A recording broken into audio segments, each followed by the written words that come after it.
Forge the Narrative. Hey everybody, welcome to Forge the Narrative. My name is Paul Murphy, your host. We're hot off the heels of the Nova Open. We are the Bella Lost Souls podcast. I'm joined tonight by Chris Morgan and Ricky Addington. Elucidian? Elucidian? Are you kidding me? We are going to be talking about some of the new Kill Team release too. With the studio preview last week happening, we obviously wanted to record and jump on that with all the neat stuff coming out. But there is the new Kill Team expansion coming up it's up for pre-order. Before we get into that, I want to go ahead and preface next week I'm going to have a really cool interview, a segment with Sideshow Collectibles. Sideshow, you can find more information about what they do at sideshowtoy.com. Sideshow makes some of the most amazing statues from comic books and movies and that you're ever going to find. And we're going to do a spot with their creative team, and they've recently jumped into making some figures for board games. And in a single board game that I spotted at Gen Con, like across the room, was drawn to it like a moth to a flame, and just started talking. We'll talk about it then, but you want to tune in for that. I think it's going to be a fun look at kind of a different area, but still related to what we love on this show. And you can find at sideshowtoy.com. Check it out. I think you're going to like what you see, and you're going to like hearing from them next week. So we'll be doing that. Are you sure this is the right audience? I think you're looking for like diehard collectors of things. People that like sci-fi and comic books. Yeah, that's not our listeners at all. Yeah. This game is actually it's called Court of the Dead. I'm telling you, I was immediately just I must have spotted it from 200 yards away and just walked and knew I had to go check it out. But the miniatures were awesome, and that's actually what got me talking with them about the game itself, and then it's going to lead. Hopefully, it's going to lead to a cool segment. I think you guys are going to really enjoy listening to it. Ricky, you actually participated at the Nova this past weekend. Yes, participated is being generous. I was there. I rolled dice 8 rounds. Is liquidated the right term for it, Ricky? Yeah.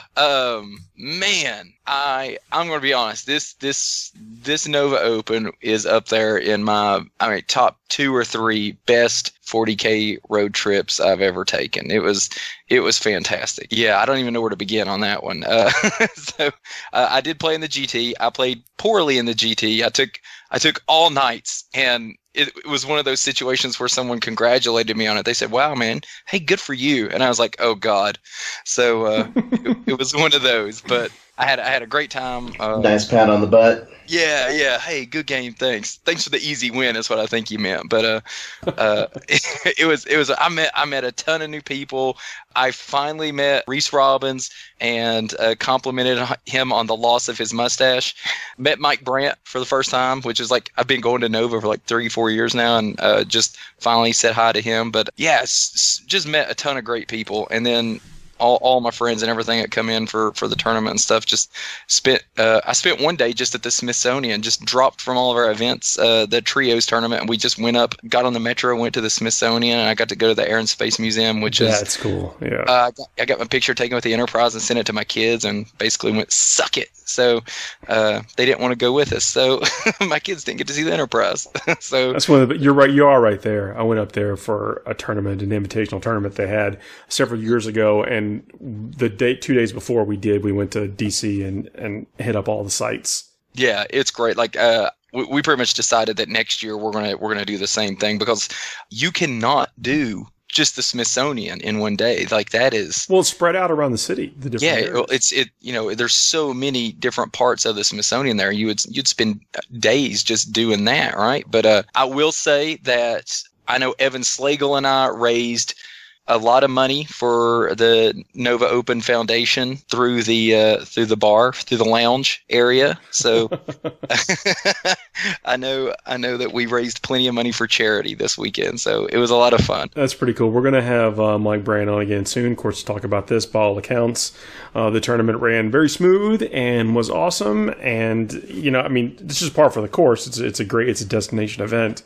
Yeah. And we'll have him on to discuss some of the particulars and just kind of some operational stuff about the event. Can't wait to talk to him about that too. Yeah, I cannot say enough about how well that 40K tournament ran. That may have been the most smoothly ran 40K GT I've ever played in.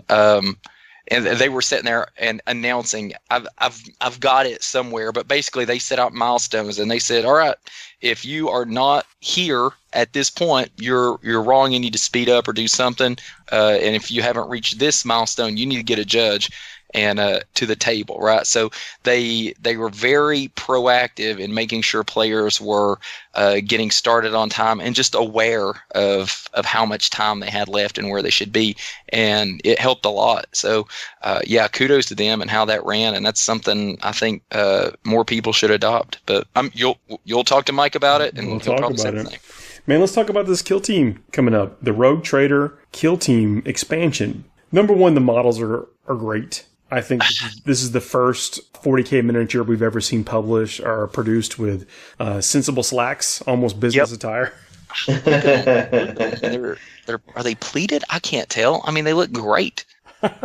He looks dapper. You know what I'm saying? Like he looks he could almost be comfortable. Like it's sensible. He's a dapper Dan. I think he's like a Navy officer or something, I believe. I think he's, if I'm reading this profile correctly, he is the head of shipboard security. Yeah, so like Void's men-at-arms are like men-at-arms, and then he's the Void Master. So yeah, he's, I guess, in charge of ship security is what it seems like. That's good. That we're talking about what we were talking about in the beginning of the show, the Alucidian, those guys. I love listening to you pronounce things, Paul. 3 years and it never gets old. Let's go around the table. All right, Paul, say it. Euclidean. Chris, go. Elucidian. See, I'm going with Elucidian. Well, that's because Alucia is the Rogue Trader's name. Alucia Vane. Sounds classy. Yeah. Oh, yeah. Also a cool model. I think these are some, you kind of get the real sense of a better sense of 40K, like what the other people that aren't in an army or whatever or what would a stylish person in the 41st millennium wear? That's kind of what you get out of it, right? Like it's like when it's not power armor and straight up, going into war, this is kind of what they wear, and that's kind of neat. Yeah, and so this is you can play this like a campaign. There are a couple of different map, like it comes with a new board for you to play on, and it's double-sided. On one side is their spaceship, and on the other side is I believe what is a temple, like an Inquisition temple. And then it's played, if you can imagine, like the 2D set of Necromunda when it first came out. Right. So you can do it. It's a different way to play, different types of objectives, and it comes with all these awesome models. And they went ahead and included 40K rules in the box set for them. So great, play the game if you want, but if you want to build a detachment of these guys and put them in your 40K army, then you could do that too. And I do want to do that. Well, the little codexes that they come with, I mean, they're not 120 pages codex. They are just describing the different faction, but they're both about 20 pages each, and they come fully stacked out with point values and stratagems, and not just one, several stratagems to choose from. That's pretty cool. Yeah. I mean, from a competitive side, I'm not sure that you're going to want to sacrifice one of your 3 match play detachments to use these guys, but for every other style of play, open and narrative play and whatever else, why not? I took Pure Knights to Nova Open. I mean, I'll put these things right in there. I mean, I ain't scared apparently. So let's do it. I want that dog in my army. The best boy in the galaxy. Ricky is like he's the hold my beer of new army lists. Yeah, y'all watch this. He is the goodest boy in the galaxy right there. Yeah, the bestest boy. So the faction wars, they have Imperium and the Euclidean. It sounds like you need like antibiotics for it. Elucidian. Star Striders. I'm just going to leave that right there. That's the faction keywords, and they have other keywords. Like, for instance, the Adeptus Mechanicus guy has Adeptus Mechanicus in his keywords. Okay, can I just... I love this guy. He is awesome. All the little Tesla things coming off his shoulders. Oh, man. You shake his hand, you're getting some static electricity off that boy. Well, it looks like he's bare armed with it looks like insulated black rubber gloves. I think you're fine. He's like Mr. Freeze if it was Mr. Electric instead of Mr. Freeze. He's got a cool weapon, too. He's got the Voltaic Pistol, which each unmodified hit roll of a 6 for an attack with this weapon scores 3 hits. And it's only pistol 1. So it's like an Electro Priest, kind of. That's awesome. And then he's got a Concussion Grenade. If this target is within 1 inch of a terrain feature, add 1 to this weapon's strength and damage characteristics. It's a grenade 3, strength 3, damage 1 weapon.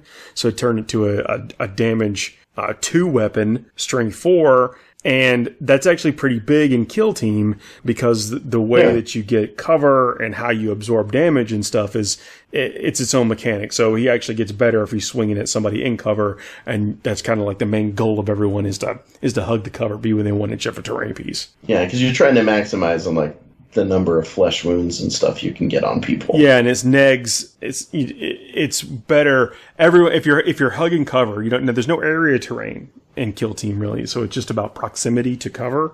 So to have a weapon, I think that actually does better against what everyone's going to be trying to do. It's a valid tactic, I think. No, that is pretty cool. I'm just barely getting into Kill Team. I mean, the hype for that was right as my wedding was getting going and everything was ramping up for that. So I'm a little late to the Kill Team party, but I love these models for the crew of this Rogue Trader ship. I think it's pretty well known that I'm not very much into the Nurgle stuff, but I have to say, so far as Nurgle goes, these seem to be on the more distinct side. Oh, they really are, and every one of them is unique and has some character to them, and that's it's good. On the squad side, so it's Niche's squad with the Voidsman, Voidmaster, and then Aximilian, which is the dog, the goodest boy in the whole galaxy. The best. One of these guys comes with a roto cannon, which is heavy 4. Stromian Grail. Can we just first off? I want an entire Astra Militarum army with those dudes, and I want him as my Harker. That's pretty cool. I could actually see that. Yeah. Yeah. This is heavy 24-inch range, which is huge in Kill Team. Remember, Kill Team is played on a smaller play surface. You're not playing on a 4-foot wide surface. And it's strength 4, neg 1 AP, damage 2. That'll do some work. These guys hit on a 3+. Yeah, he'll take some models out real quick. Yeah, I kind of want him. They have concussion grenades also. 3 Voidsmen are each armed with a las gun, las pistol, and concussion grenades. Wood Voidsman is armed with a rotor cannon, las pistol, and concussion grenades. And then the Voidmaster is armed with an artificer shotgun, las pistol, and concussion grenades. These concussion grenades ain't bad. Yeah. The only thing that could make these guys better is if GW would give us some Necromunda rules for it. More rotor cannons. Hey, I wouldn't rule that out. They've been releasing more Necromunda rules in White Dwarf. Yeah, them. Well, and they finally, put the Gene Stealer Cults rules back out, for free that were in the White Dwarf. So that was great. I would love to see some of these models because they would fit right in. You could totally come up with a cool reason that these guys would end up in an Underhive, right? So that would be really fun. They just did some Chaos Necromunda stuff. I think they just talked about that on the community page. There's been actually a lot of chatter on the internet if a rogue trader or an inquisitor is too powerful for Necromunda, and there wasn't a consensus on that. I wouldn't rule it out. Well, if you got Van Sar running around, I don't think a rogue trader is too powerful. Alucia Vane has a 4+ invulnerable save, pretty strong. She also has 4 wounds. That is pretty big in a game like this. That's a pretty tough veil she's wearing. Yeah, it's probably the plume, right? It's probably the plume. Yeah, it's the disruptive field generator. That's it. It's the feathers. Yep, makes sense. Yeah, and she has the multi-spectral auspicitator. Bless you.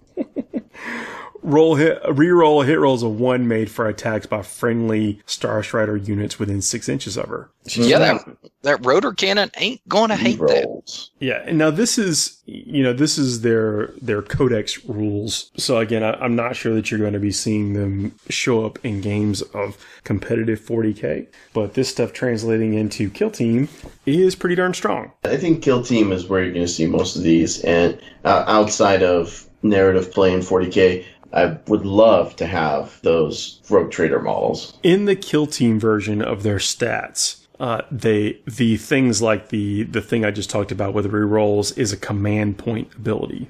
So you'd spend your command points on that, on doing the rerolls and stuff that just comes standard on her data slate in a 40k use. But her stat profile is otherwise the same. Right. I'm saying it's 4 wounds and the like. And we were talking about the rotor cannon. The rotor cannon has the exact same stats in the Kill Team section too. So I mean, again, this is, I think it's going to be a pretty stout use or unit in the Kill Team side of things. It's kind of funny because I mean, rotor cannons were always in 30k. They were just kind of like, but why would you take rotor cannons? Because they were strength 3 and. They had a bunch of shots. It just didn't feel like you were doing a whole lot of work with them. They didn't have any like rending or AP or anything. So, but in an environment like Kill Team, like the number of shots that you can get off from one model makes such a big difference. Especially if you're fighting stuff like Nurgle. Now, Paul, you're making some Nurgle Kill Team guys. Oh yeah, aren't you? I think Nurgle Kill Team is awesome. Well, and this is also important that I know we've talked about before, but just to help emphasize the point. In Kill Team, multi-shot weapons, you can fire each shot at different targets. So it's not that the model has split fire, is that the gun has split fire. So that 4-shot gun could shoot 4 different things. So a bolter, for instance, in rapid fire range could shoot at 2 different targets. Yeah, it sounds even better now, doesn't it? Yeah, I don't know if you guys can hear me thinking over here. It's going to be that one game where like all the shots go through and somebody's gonna be like, man, these guys are so broken. Just killed every single one of our Harlequins. Yeah. Like, calm down, Jack. Harlequins, though. I keep hearing about Harlequins and Kill Team. It's just like, you think you're in cover and you're safe, and there's a space clown. Yeah, if they're kind of a feast or famine type army. Because if you don't get your charges off, then you're basically just getting picked off with, because you're going to be smaller on the model count. And if you play somebody that has 15, 20 figures, then you're kind of fighting an uphill battle in the shooting phase. In Kill Team, you are able to react when charges happen, so people can move further away from you. One of the reactions is move 3 inches away, so for increasing your charge distance. Now, Harlequins do get to charge 3d6, but you're still... you close in the first couple of rounds. If you don't get there, you're basically just going to get shot off the table. Yeah. Noso Prond, that's the Death Cult Assassin. Sorry, the Death Cult Executioner. I feel like she might be either my favorite or second favorite model in this bunch. It's a beautiful model. We got the severed head. I think it's got the specifically like a katana and kind of in almost sort like a samurai stance. There's a lot of obvious influences of culture in this model, and I like it. I have kind of a special connection to Japan and the time that I lived there, and so when I see stuff like that in my 40k, like there's a character in a lot of Graham McNeil's Horus Heresy books who is basically like a 40 or a 30k samurai, and I immediately thought of him when I saw this model. So I'm pretty stoked about that. Well, you're able to give your models. You can make normal models into kind of like elite, almost like junior characters, as it were, by giving them specializations. Prawn comes with a combat specialist, and it doesn't count against your specialist total. Yeah, and I think she's got an ability that lets her sword turn to damage D3. There's like a stratagem or something you can use for her. What's that? For her sword in close combat, if I'm reading this right on the Warhammer community page, there's you can spend some command points and make the sword D3 damage instead of 1 damage. I believe that is a combat specialist thing that you can do. So that is something, a base thing that she gets access to. She's also zealous. You can reroll failed hit rolls for the model in the battle round in which it charged or was charged by an enemy model. So cool model. Cool rules. And this is what we're reading on the kill team side of things.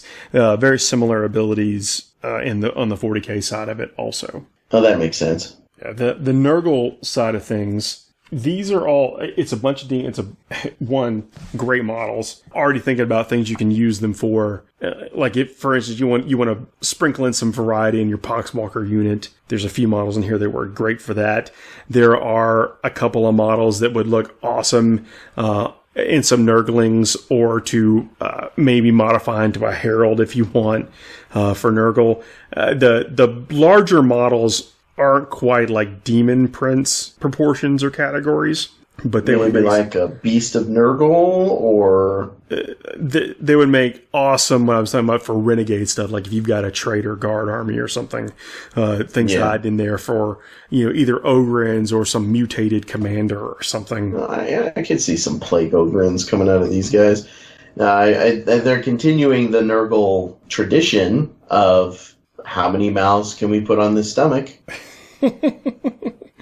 Nurgle one of them has like 5 mouths. Yeah, they're stretching the bounds of it for sure. the patron god of mouth bellies.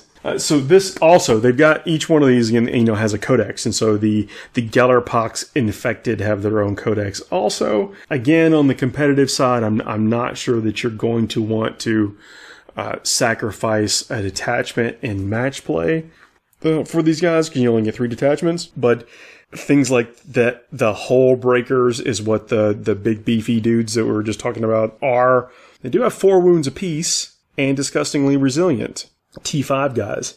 Yeah, that disgustingly resilient makes such a big difference in Kill Team. They've got a handful of attacks. The Nightmare Hulk, which is the regular guys, have 3 attacks apiece. And the Gnasher Screamer, probably the mouth belly dude.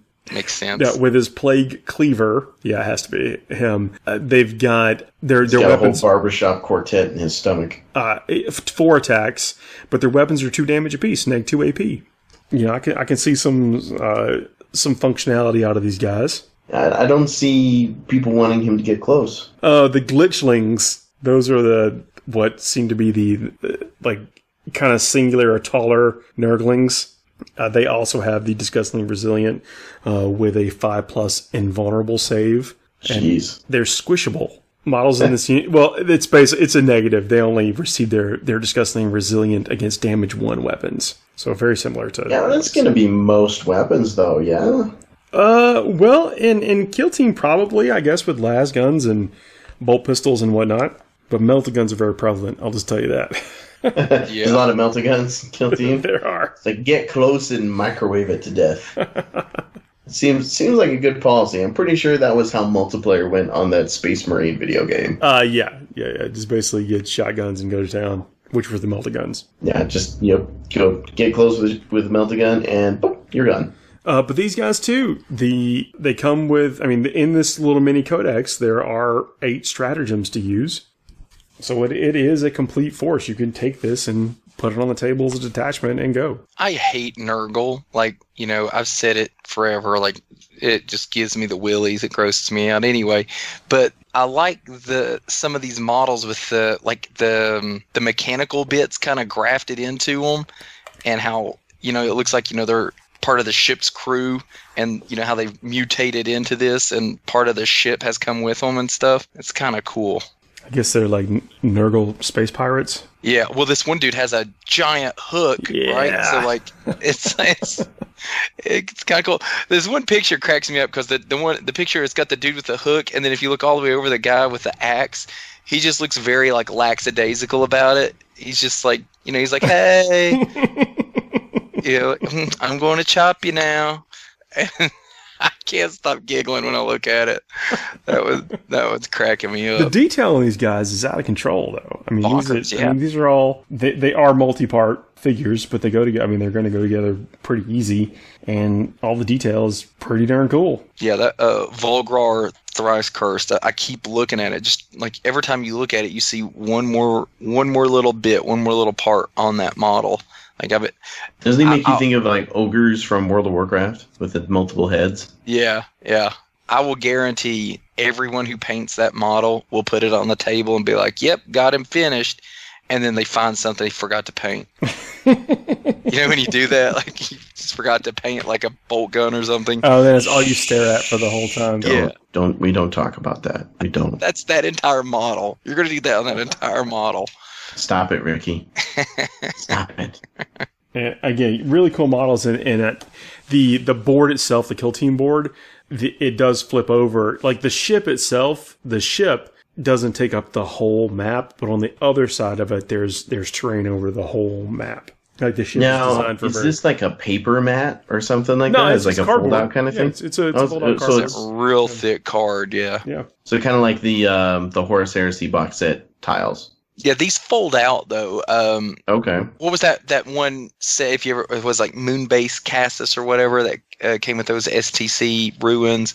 It's basically the same thickness of that. I mean, it's probably 3 millimeter thick cardstock at least. Yeah. I mean, it's durable stuff. Then. Oh yeah. Same quality that came with the original Kill Team game. I say original Kill Team game. The Kill Team game that came out several weeks ago. The original 8th edition gangster. Yeah. And it also comes with, the box set is pretty packed full. It also comes with a bunch of plastic scenery pieces that function for the maps. And like when you're going through the kill zone missions, it's got the shrine and the True Hawk. The True Hawk is the ship. The shrine is the other side of the map. It tells you where to put the doors and the chests and the control panels and that kind of stuff. And there are things to do. Like there are things to be completing while you are maneuvering through the map. Nice. Yeah, I mean, it is very neat. I think that, we talked about this last week, but people are going to quickly, I think, and this is word of time now, people will become like Kill Team players. They will talk in circles where they're not like 40k players that are by extension some other specialist game player. These games are getting robust enough to where they will be Kill Team players. They'll be Necromunda players. Be Blood Bowl players. I think this is a pretty great time to be doing this stuff. Yeah, Nova had I mean, it wasn't huge, but they had a solid turnout for their Kill Team tournament. I think they maxed out on that. And gosh, I mean, it was probably, I don't even know, 30 players at least there while I walked by. I didn't stop to really count, but their terrain looked great. That's so strong. But that Kill Team, this Kill Team terrain, the stuff that came in the 8th edition box set, or the newest edition box set. Yeah. I mean, it has so much detail on it and draw brushes up so easy. Chris Peach has a tutorial on how he did his Kill Team scenery up on the Warhammer community page. And in that tutorial, there's a link to some like propaganda and promotional posters that are 28 millimeter size. It's a PDF file that has 2 pages worth of different size, Warhammer scale, 28 millimeter scale posters and stuff in it. I printed them out. They print out. I mean, it was on a decent printer, but they print out really well. And I followed his tutorial, attached him to my Kill Team scenery. It looks awesome. I'm gonna have to try that because I've got the Kill Team scenery here. I'm actually playing with it as we're talking. That's real good for podcasting. But I'm sitting here playing with it, and it's like the thing is, it dry brushes up so well. Like I don't feel like I have to go in and paint the detail up on this. So just throwing a little posters on there to give it some color. Dude, that would go a long way. He goes so far as to also give you a tutorial on how to splatter blood on there, the blood for the blood god. And it works. But they use thin down PVA, like Elmer's white glue and stuff to attach the posters. I have this Mod Podge that I use. Oh, yeah. It works like a charm also. It's basically already like designed for doing this kind of stuff, and it stuck those posters on like nobody's business. I'm gonna have to try that. I'm gonna give that a go. Yeah, and I have the generic Mod Podge. I don't know. I mean, it's not that it's expensive to pick up anyway, but if you're like, you can use it for basing. You can apparently use it to stick on these posters. Like it's a pretty good product to have on the hobby desk. Nice. Yeah, the posters cut out and then use the molds. This is all in the tutorial. I'm not telling you anything new or whatever, but used the mold line remover to help flick blood for the blood god off the brush. Mm-hmm. And you have to kind of press that. You got to be a little bit more aggressive with that than you think. But you get a pretty natural spray pattern. Looks pretty gory. I've always used a toothbrush. See, okay. For that kind of thing. What did he use? A paintbrush, a dry brush, and then roughly brushed it or flicked it across the mold line remover. I think the toothbrush is a great idea. And when I posted the pics of what I was doing on Twitter, if you have an airbrush, you can also run some compressed air through a brush, and you will get a similar spray pattern. Yeah, that's right. Was fearful of just flinging it all over my walls. Didn't you just get your basement redone? It is. I mean, I can just see it now. Okay, listen, dear. I was trying something new with this fake blood, and now it's everywhere. Mistakes were made. But for me, the control, I mean, whatever. I know there's multiple ways to do this. And flicking it off a toothbrush is, I mean, I have a toothbrush on my hobby desk for weathering. That's one of the tools used for weathering. Like, there's so it's there, but I wanted to try to walk through the tutorial, and it really worked. I didn't put the RZA Rust. So Ryza. It was hard for me not to say RZA Rust on there. I don't think it needs it. The terrain is so good that, again, with just a few different layers of dry brush, I did put some Typus corrosion on there near the bottom, and then with these extra little embellishments, it was just, it took maybe 5 minutes 5 minutes total to cut the posters out and attach them with the Mod Podge. Again, the new terrain is a great investment. Yeah. Well, I like that they upscaled it, like I remember reading one of the articles or watching one of the videos or something. They were talking about how like models have gotten bigger and, the terrain needed to get bigger as well, right? Dreadnoughts now are. Oh, I didn't even notice that. Bigger.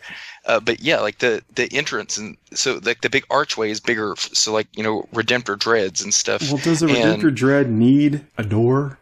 Well, technically yes, because it is a vehicle. But right. Yeah, like no, Paul, it shouldn't need a door. But in 8th edition, yes, it does need a door. Makes its own door. Hey, Kool-Aid. He should. I have so many questions. But yeah, like the size of this terrain is larger than the old stuff, and it just feels more epic. The scale of it just feels bigger, and they're great. I used to use the Pegasus Hobbies Gothic terrain sets. I used those for years. Like half the terrain. Awesome. It's thick plastic and yeah. Oh my god, you can't break them. Like you'll kill yourself trying to break one. But these have way more detail. I think they. They got a lot more. It's thick plastic. That's what I like about it. It's thick plastic. Yeah. It's sturdy. It went together very easily, very well. A little plastic glue. It's going to last forever. And the details are so pronounced that it was fun to. Let me just, and I don't even mind saying it was fun to put such a small amount of effort to get such a great result. Yeah. Well, I thought the same thing when I was dry brushing up my set, in preparation to go to the next step of going down, and I was like, I don't know. I think I'm pretty good right here. It was like you can put as much time into this stuff as you want, and you will come out with a work of art. Or you can base coat it and dry brush it up and have a very acceptable set of terrain that has enough detail on it from the model that you don't have to go in and try to pull it all out with paint if you don't want to. Well, it's not a barrier to entry if you ask me. Like in 40k, which whatever we love, like just getting a box of the terrain and throwing it on the table, it doesn't always function in the game like you might expect it to because of things like area terrain and percentage of cover or whatever, Yeah.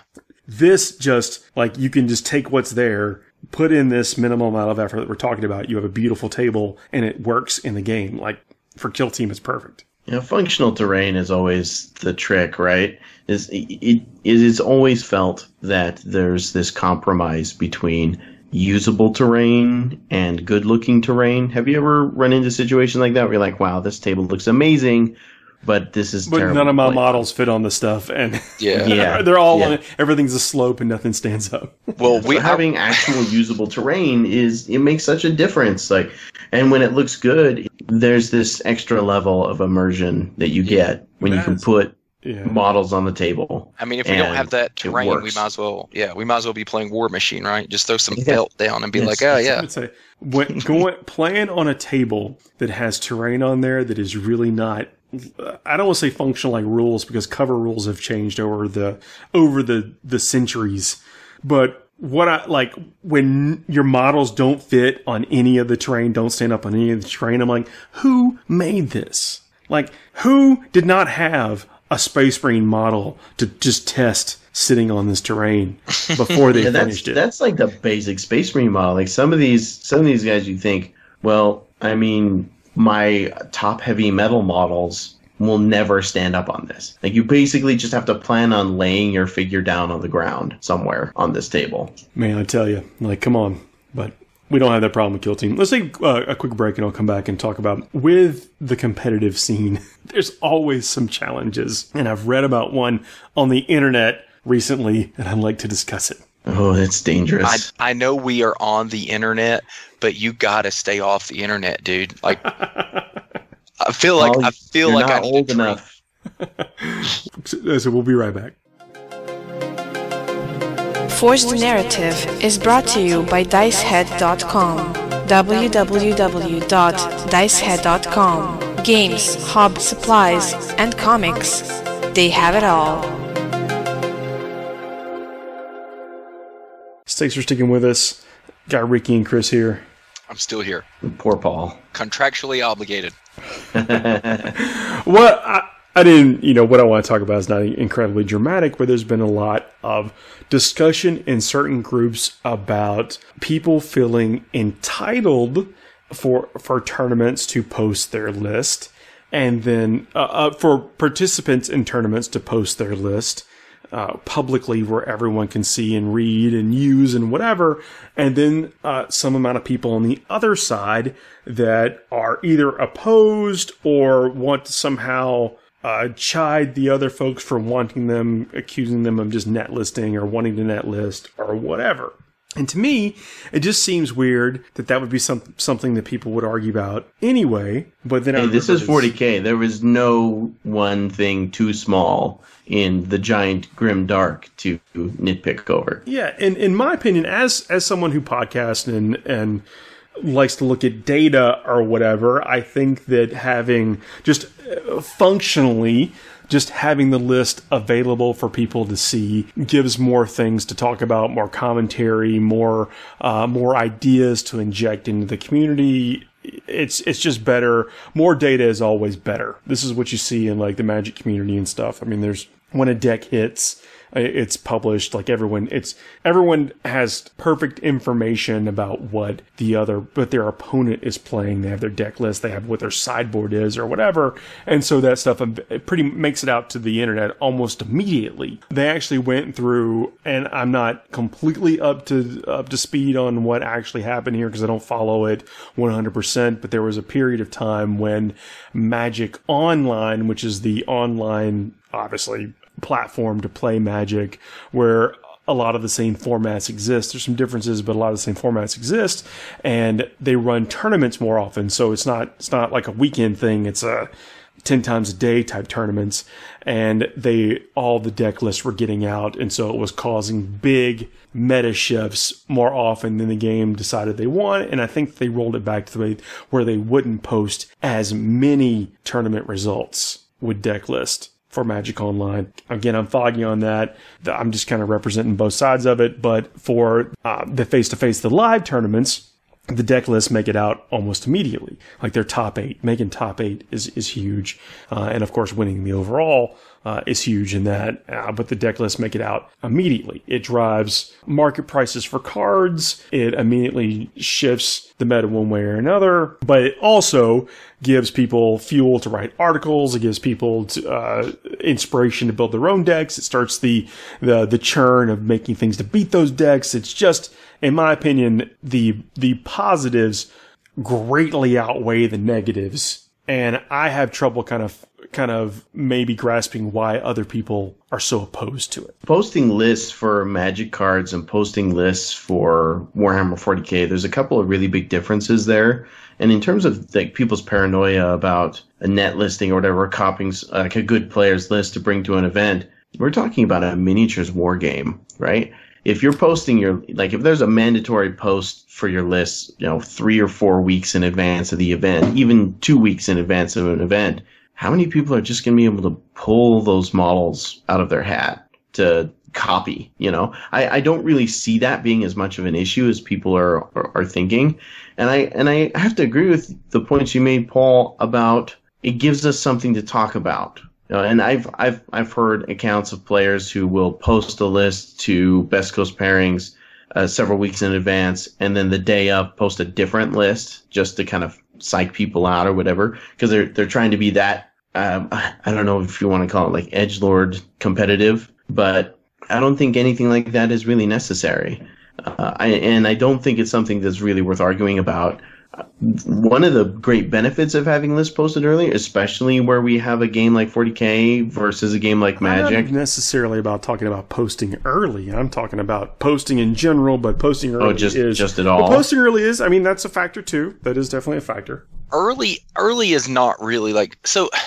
To me, well, it helps you catch errors. And how many times do we hear about, so and so's list was wrong, and they found out round 5 or round 6 or round exactly. whatever. And that's what's great about the ATC, right? The way ATC does it is all the lists have to be submitted. Once all the lists have been submitted and they're all in, then they get released. It's too late. There's no changing anything at that point. I don't think anybody is going to argue that is great for the tournament, because your peers can proof your lists, right? Like it's very, very hard to come back at the ATC and be like, well, they beat us with an illegal list. Well, you had a month to look through them. If the entire 500 people that are playing can help crowdsource those lists and make sure that they're legit. So that is a great thing, but those lists are locked in. So that's great. I think people, posting lists that can be changed all the way up until the day of the tournament, posting a list, if you want to do that, go for it. I'll throw my list up there. It's not going to win anyway. But for the highly competitive people, Ricky ain't scared. Now he's scared. Yeah. I'm going to go to bracket 15 and love it. But if you're doing shenanigans like that, man, okay, good on you. If that's what you win. Any environment, people will seek to game it, and then there will be the fringe that seek to exploit it. Right, but that's not what I'm talking about here. Right, post game. We're talking post game, right? Like post event. I can see it. Okay, I will play advocate for that side. Is I just come up with the most beat-faced list in the history of 40k. This is hypothetical. We all know this is hypothetical. And I go not you, but somebody. Not me. Someone has done it. Yeah, Joe, good player, comes up with the best list that's ever been come up with. Right? It's going to beat everyone. And then, I put in that work. I build that list. I buy those models. I build that list. I take it to the tournament, and I wreck face with it. And then I've got another tournament coming up that I'm going to go try to wreck face with it again. But as soon as that list gets shared with everybody and the whole world knows what it is and how it worked, it was on a live stream and all this, and then all of a sudden my really awesome list, it has now, everybody has it, or everybody has countered it, or all this. So I can understand that, from that side of it. But at the same time, one, wouldn't you want people to recognize the great work you put into it? Two, if we don't have the data on those lists and we're not publishing the data on these winning lists, exploitive lists, that data is not getting back to Games Workshop for updates, for FAQs, for chapter approved, for all these things. That's another publishing lists. Too. Yeah, publishing lists and keeping the data out there for people to be able to look at is the best thing for the game, because it keeps things transparent. It lets the players know what's going on. It lets Games Workshop know what is happening in their game, because I guarantee when they wrote 8th edition, nobody thought 4 Storm Ravens and Gilliman was the hotness. Nobody was thinking to do that, right? If they weren't looking at that data and looking at lists and able to see that stuff, we would have a very, very boring game right now, right? So, well, maybe so. I think that's one, and I think we probably are all in favor of the more information. I think we're kind of on the precipice of getting more attention on 40K. I mean, heck, the company Games Workshop has become even a focus of business news media. That in itself is potentially leading out to a new audience as more Facebook groups come up, as more of these larger events come up, more of these side games. And I know I'm calling them a side game, and in the same breath, in the last segment, talk about that people are going to become that's just their main game. These other ways to experience this game come up. We're kind of on the threshold, I think. And I said, just the more data is better. I don't see any negatives. I don't either. And I think that there's an element of, well, more than one element. Let me rephrase what I was about to say. There are so many positives that come from having an open look at what people are playing in the game.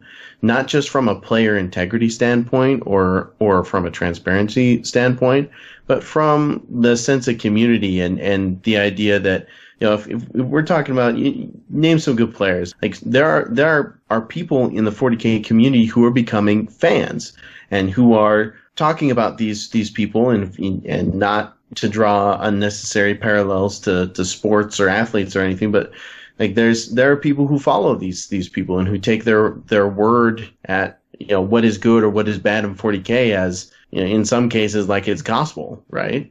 But to be able to generate the kind of community conversation that comes from, well, so-and-so said this, or so-and-so is going against such and such at this event using these missions, like what isn't fun about speculating?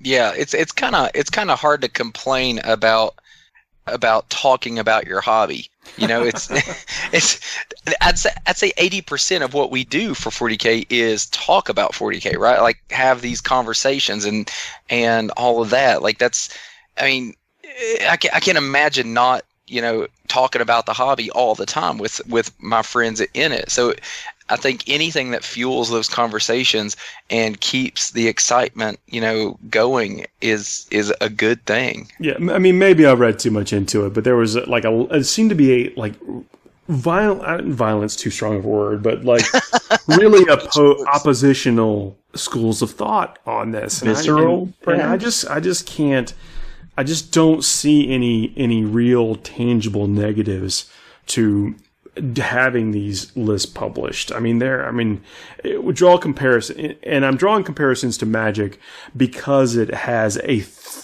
incredibly large, thriving tournament scene with multiple formats and hundreds of thousands of players, and you know, whatever.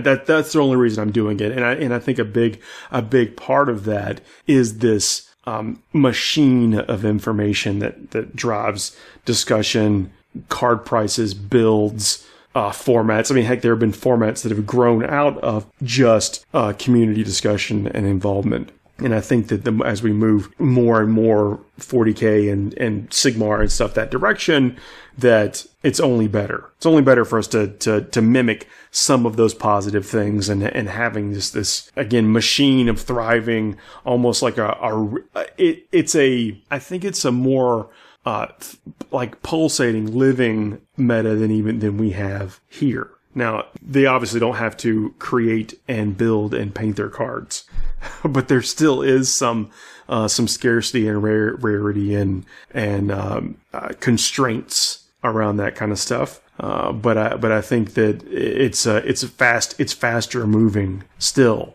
than the 40K side, and I think a big part of that is the share of information. How open the information is, how many people there are willing to share their thoughts and stuff in a constructive way. Constructive is probably, again, whatever they share in an instructional way, using the either videos or articles or whatever, or just, you know, slamming face at tournaments. Right after that, they're eager to talk about how they did it. Yeah, I'm definitely on team publish your lists. Definitely on team publish your lists. Yeah, I'm on team publish your lists at the same time. Other than that, yeah, I mean that's the only caveat to publishing your list is that lists should be published at the same time. You mean like event lists should all come out exactly? At the same time. Like Yeah, if I'm so. going, I think so yeah, too. if I'm going to a tournament, my list should not be published before someone else's is required to be submitted, and that's the only. I mean, and don't get me wrong, old Ricky's list ain't ever going to matter in that regard. I promise, but. I think that's the only time anyone should really get uptight about having their lists published is if their list is getting published before. I'm going to agree with you in principle. I really do. But like, if I can play devil's advocate for a moment, let's say you're going to a 100-person tournament. The odds of you running in to that list that got published 5 minutes before you. So for instance, if you were to tailor your list, the odds of you running into that person are very slim. Yeah. I mean, but thinking, you mean you just got the feel? I know you're just talking emotional, and that's the way you feel, and I agree. I also agree. Like, for instance, if my list got published ahead of time, and I know someone tailored to fight me, and we happen to meet up, I'm gonna be pretty salty. Yeah, it's just one more fly in your soup, right? Like it's just come on. Oh man, well, I just want to discuss that, at least kind of put it out there. I guess it should be. People could have guessed what our opinion was about talking and analyzing and stuff, but I think it's just better. I think it's better for the overall health and growth of the game, and not that the game isn't growing, but this is just all contributing to it. And the more it's like look at a chart. The chart, the spread of information, the amount of players, it's all going to follow a similar path of rising. So strap in. I know we haven't had a hobby segment in a while, but I think that there's been just a lot going on, and I know we said we're going to talk about leaves a long time ago. Dude, that was like a month ago. It was a month ago. Oh my gosh. But I want to talk about... All right, I'm leaving. Contrast. Contrast is pretty huge, because I think that's kind of that's one of the elements of talking about the leaves. I finally got all the Sylvaneth that I was working on finished. I got all them trees done. I have some kit bashed branch witches or branch wraiths, and I completed the Dreadwood Wargrove where you need 4 units of Spite Revenants, 5 Spite Revenants each, and finally got all those finished. And there's a bunch of leaves on them. I mean, they are tree people. Oh, I'm glad to see you're branching out. Oh God, it's just going to keep going. What I use to squad mark these different units, because again, I think it's very important, but I also want the army to look very uniform. I use different colors of washes to give them that kind of spirity effect. The Spite Revenants are like half Wood Elf. I shouldn't say, they're not half. They are maybe a quarter Wood Elf and 3/4 tree spirit. Mm-hmm. Yeah, it kind of looks like almost like a ghost kind of reaching out of the bark. Yeah, ghost growing out, of the main torso. And I use different color washes. So I've got like a purpley ghost, I've got a bluish ghost, a yellow ghost, and I think a pinkish ghosty effect. Really happy with how that turned out. Inky, Blinky, what are the other names? And go for the Pac-Man ghost. Yep, Pac-Man ghost schemes. Did that, Celestial Gray, Ceramite White. Ceramite White, it's a difficult color. Yeah, Ceramite White, I have never had a Ceramite White pot that hasn't gone bad after just a couple months. You have to take care of it. I actually put a little of a flow improver in mine, and I try, for even like the texture paints, I try to actually keep them stored in a plastic bag also. But Ceramite White really is the brightest white. Like, I know that there are people out there that are like really enthusiastic about putting 1,000 coats of paint on their miniatures. I am not. I want to try to get it done in 3 or less. And let me tell you, Ceramite White fits the bill. But it does. You gotta keep it. You've got to keep it watered down. You got to keep it thinned, even on your palette. Like, it will dry on your palette in between strokes. Yeah, it's amazing. Yeah. It's one of those that like you can almost watch it go chalky on your brush if you're not careful. But it works. Yeah. Like, it works. So Celestial Gray, Ceramite White, and where I'm going with this, long story, is try your best to do recess washes. And this came up with, again, the leaves. I know I'm jumping around, but the leaves in nature is not uniform. Like, if you go out and look at a tree, the trees and the leaves, they're all going to have some variation from leaf to leaf. They're not all going to look the same. There's like a basic symmetry, but there's not a every maple tree leaf is like a maple leaf, but there's going to be some variation between. And if you're dealing with like doing basing, like if you want to do some kind of like natural basing, or even you're adding scree and stuff to some type of scenic effect on your basing, like going in and dry brushing some bleach bone on it or whatever, which I'm a big fan of doing, by the way. That's not really what nature looks like. Nature is varied. It is chaotic. It wants different. to consume your flesh and repurpose your biomass. That's what nature does. Sometimes nature is just that way. But that's not always what we get in our miniatures, because we're not going for realism. We're going for what looks good. or what looks the best for our miniatures. Well, and we have, the issue of scale to worry about too. I mean, when you look at each individual leaf on one of your things, are you going to draw the stem shadow in each one? Like, are you gonna put like a little few holes here or there for where insects have been eating them? Like, there's only so much you can do, right? Yeah, and on a Sylvaneth leaf, especially on the more like man-sized models, the leaves aren't very big. You don't get, unless you're getting like super defined in there, you don't have a lot of opportunity to play with. But so with like the leaves on the actual Sylvaneth dudes, they're all uniform for me, and that was the easy way out. But the leaves on the actual Sylvaneth Wildwood, I think you've really got the opportunity to get in there and give that variation of nature and natural stuff. And the same with the Tree Lords and the Ancients and Durthu. I think that's when you should you've got a little bit more room to mess around with. But it got me thinking about what the real contrast was.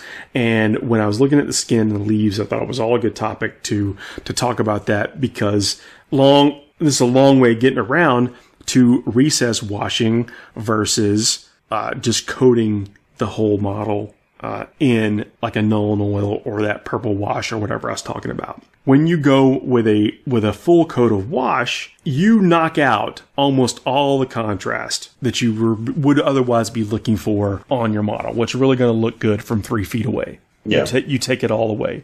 And sometimes that's a good thing, though, because sometimes you want to blend two colors together, or you want to, just slightly shade something. But there's a time to do it and a time not to do it. Same with leaves, same with whatever. That's why I think contrast ended up becoming the bigger topic.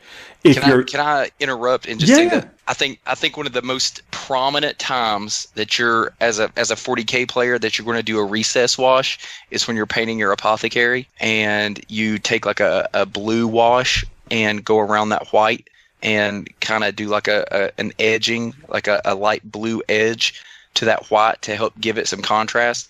If you just washed your white apothecary in blue or whatever you're using to wash, you're going to have a Smurf apothecary, right? So unless you're playing Ultramarines, you definitely don't want to do that. With Ultramarines, you really have to be specific. A blue apothecary is not in line with the Codex, Ricky. Okay? That's fair. Completely fair. Someone probably thinks otherwise. But a white helmet, these are white helmet. And there's other things on the apothecary, like sometimes I've seen a lot of people paint white for the reductor. Yeah.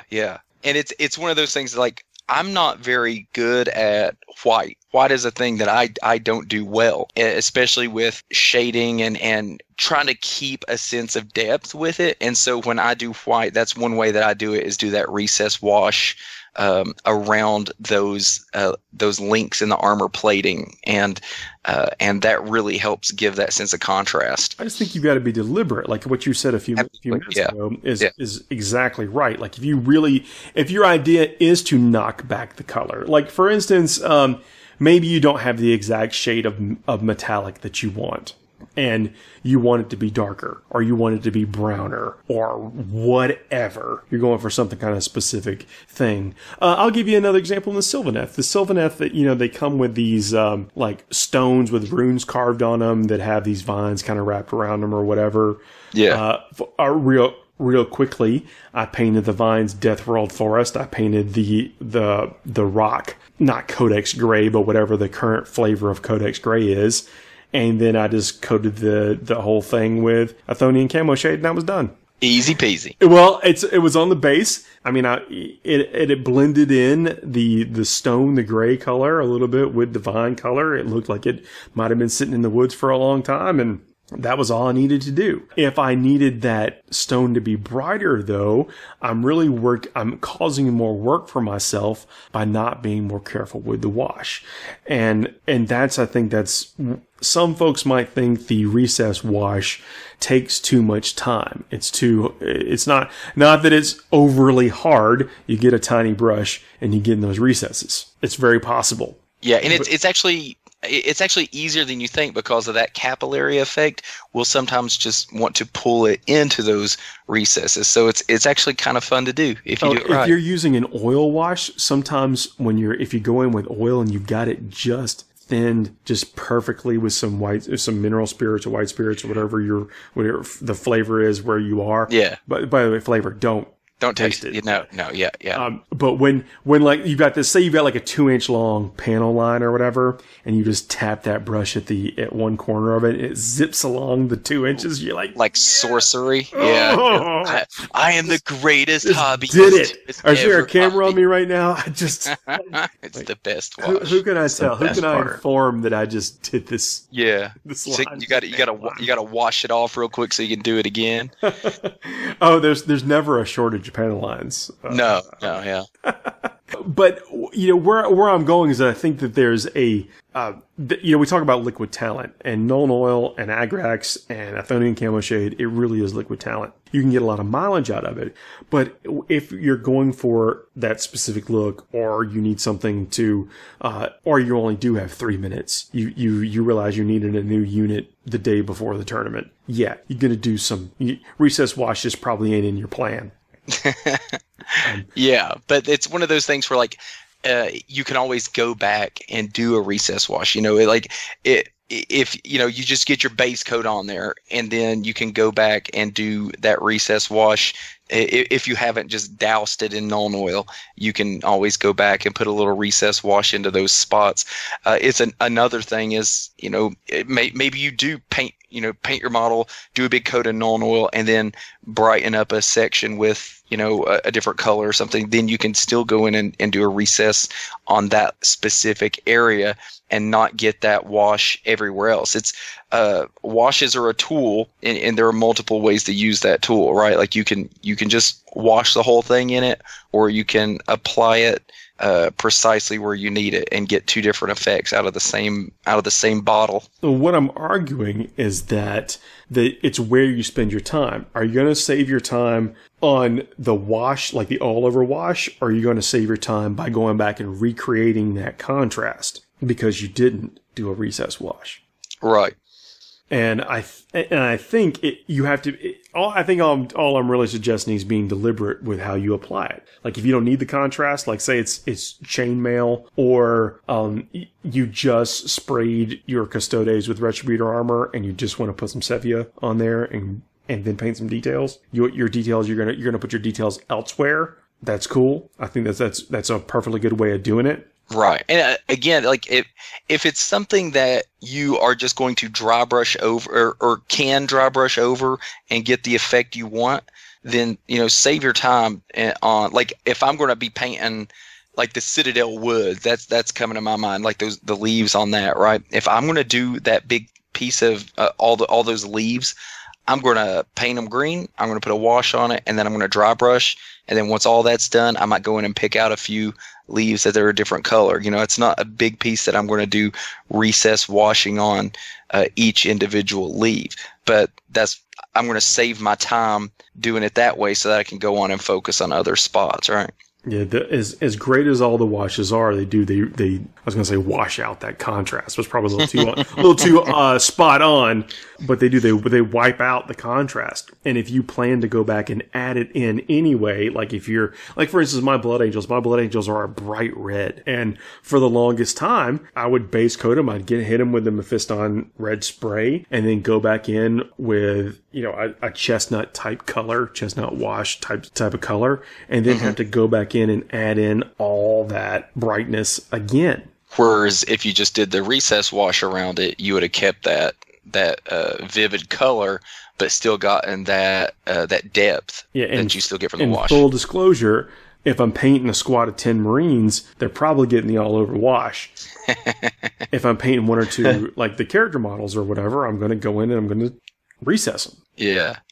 I've always kind of liked muted colors because it's the grim dark, right? So I kind of like those muted colors, but especially on big giant models where you shouldn't just do an all over wash on like a big tank or something.